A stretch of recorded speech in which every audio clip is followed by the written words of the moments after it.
this angle as opposed to sitting there in the front. So I've got some help here to help me through this.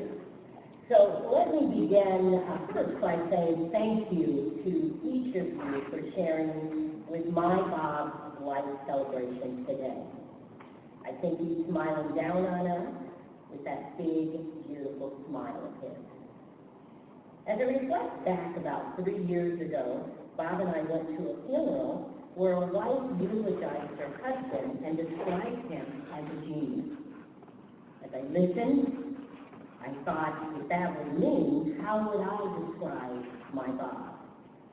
And I thought that I would describe him simply as amazing. The wife who described her husband was Terry Hamlisch, the wife of the late great musical genius Marvin Hamlisch. People loved my Bob for many reasons, and especially for his contribution to the banking community, and you've heard that today. He often told me the story of how he entered into banking. In the 1960s, a Bank of America executive by the name of Braunschweiger, and I think some of you know that name, he met Bob and said, "You should go into banking." He instructed Bob to go the next day to interview and provide his name as a reference. After not getting the interview right away, and they really didn't think that he knew Mr. Braunschweiger, and Mr. Braunschweiger finally got the interview for him, Bob began his banking career. Thank goodness Mr. Braunschweiger saw how amazing my Bob was. I'm sure you all have read his obituary by now, which highlights some of the banking accomplishments he had during his time in the bank. He worked in the office of the president of the bank at Camp. He became a vice president, a senior vice president, an executive vice president, and then president and CEO of the Union Bank Foundation. Bob made amazing contributions to the banking communities across the nation. He had a wonderful relationship with the community leaders who respected his knowledge and understanding of their business.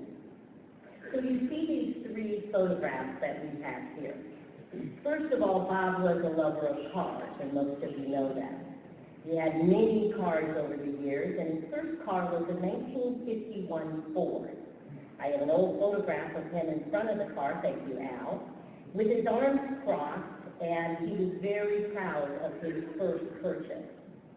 56 years later, he purchased a red tan Ferrari that he has the same pose standing in front of him.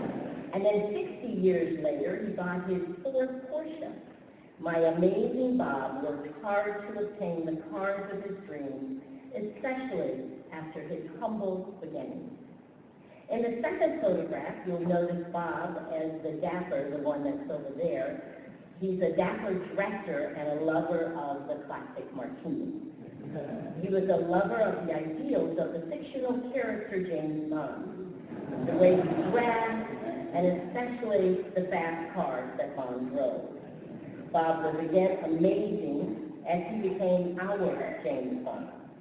I often mentioned him that he knew how to program others to help them realize their dreams. Janine and Denise, the daughters behind me, you often said to me that you felt that he was programming you all the time. I also thought that he was programming me. Many of you know that I grew up in Chicago. There's a big lake, Lake Michigan, and many rivers, but no ocean. I didn't see an ocean until I was about 18 when I moved to California. I was not fond of the ocean, and I never even learned to swim. But Austin mentioned that the wonderful experience that his mom did and shared with he and his brothers, Howard and Herbert. She would take them to the beach every summer for weeks and just spend time with them. Thus, his love for the ocean. He programmed me that the ocean was where he wanted to live. Well, he lived at the ocean now for nearly 20 years.